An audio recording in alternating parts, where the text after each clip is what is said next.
Hello, Arrow. Hello and good morning, Patricia. How are you doing today? I am very well, thank you. How are you? Absolutely fantastic and excited to talk with you because we need this book right now. You talk about how women are returning to the business world. My daughter is so exhausted in her business world, but we need Breaking Glass to rejuvenate the soil. Well, you are sweet. I hope it will do that. That will be a great tribute to women if that can help them. Getting the opportunity to put those words on a page. I mean, you were called to do that. But, I mean, you're taking your experiences and you're using it as a tool for those of us on the other side of that page. Well, I think it's important to do something like that. I had not planned to write the second book. My first book was Little Sister, and it really was the story of my growing up in a religious community that morphed into a cult. And I thought, okay, I've done that. Although I loved writing after I had learned the craft of it. And then my friends and acquaintances and said, no, that's only part of the story. The arc of the story is much better if you go on and talk about your career. And so I started it, but I wanted to put it in context because a lot of what happened in my career, I think, was influenced by my childhood. And while my childhood was bizarre, and I would never say this is the childhood any child should have, I still learned so much, and I would change nothing in my background. I was dealt certain cards, and it was up to me to become a winner with them, and I did my best. You understand that word perseverance. A lot of people, they look at that word saying, I can't even spell it, but you lived that word. Well, perseverance and resilience, people don't think of them as being learned. Yeah. But the fact of the matter is they can be learned if you open your mind, and I think the first step is to be adaptable. It's not my way or the highway. You have to see how someone else wants it done and be willing to learn. And I think I was very, very adaptable. And when you are adaptable, you're also trying to learn. You're also trying to make yourself valuable. And the moment you have done that, you're now 3 giant steps ahead. And it means taking some risks sometimes, but if you're going to have a career that is gratifying, you have to take those risks. My financial advisor, who's been with me for about 2 or 3 decades, is so fearful of the future because the younger generation they're not dedicating their life to it. They're into getting in, teaching people how to save their money, how to work their money, how to believe in the future 20, 30 years down the road rather than, I got to have that instant money right now. Well, I think we all think of the youngest generation as, having something wrong with it. But I remember very well the late 1960s, when I was at that very age. And this country was in utter turmoil. And we've seen a lot of the issues with, campuses and demonstrations and all. That paled today to what happened in the late 1960s. And yet, we get through those difficult periods.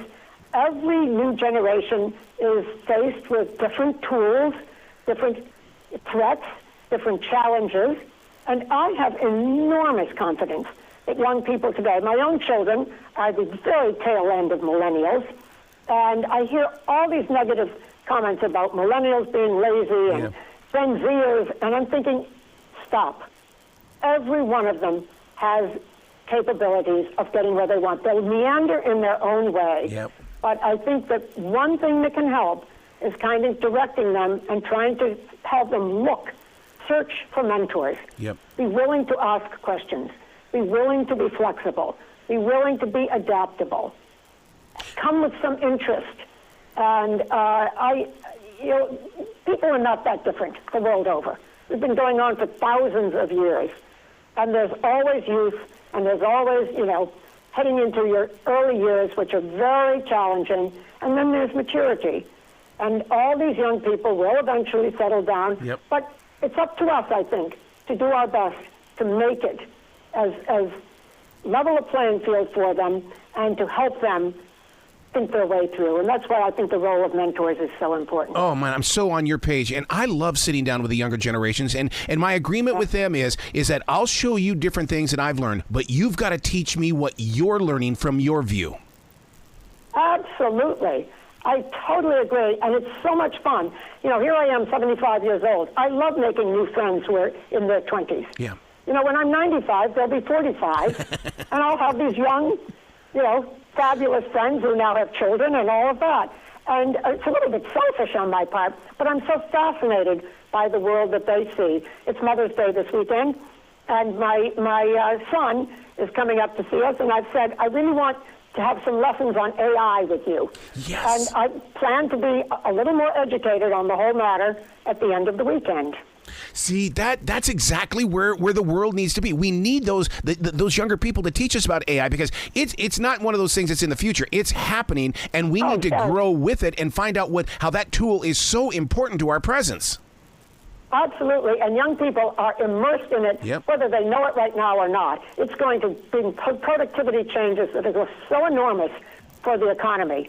You know, research and medicine and all kinds of things. And they're imbued with it now. So it's a wonderful time to be a mentor to young people, I think. Being the marketing genius that you are you going to send out a poster with these words on it? Being a woman has no obstacle to success. That belongs on so many business walls. You know, you're very wise. That's a wonderful. You know what? Maybe I should. But I totally believe that. Yeah. Well, you live it. It's more than just belief. You physically live it. I do. And at 75, I haven't stopped. I'm looking for the new challenges. Oh my God, I'm so in love with that idea, because so many people, I'm 61, and people are going, so are you getting ready to retire? Hell no. I'm living life as well. I'm just getting started, man.